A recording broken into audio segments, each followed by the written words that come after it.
শুধু দর্শক মন্ডলী, আমরা যেখানে দাঁড়িয়ে আছি এটি জয় বাংলা থেকে নাওড়া মেলা পর্যন্ত এই রাস্তাটির বেহাল দশা আজ বহুদিন ধরে এই এলাকাবাসী ভোগ করতেছে। আমরা যখন চলাফেরা করি আপনি কাদা দিয়ে আন্তর রাস্তায় একবারে হয়ে থাকে, বিশৃঙ্খলা, চলাফেরা করা যায় না, গাড়ি নিয়ে কি হাঁটায় কি কোনোটাই মানে মানে সব দিকে অসুবিধে।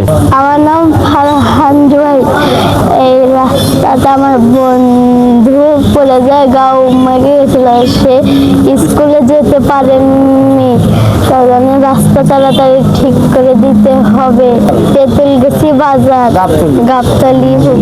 ভাই আমার খুবই সমস্যা, স্কুলে গাড়ি এখন মনে করেন যে কখন কোন সময় পাঞ্চার হয় তার হিসাব নেই। আর পুরো রাস্তা তো বৃষ্টির মধ্যে যাওয়াই যায় না, এমন অসুবিধাই তো। এখন সাইকেলে মনে হয় যে এদিক ওদিক করে যাওয়ার সম্ভাবনা বেশি।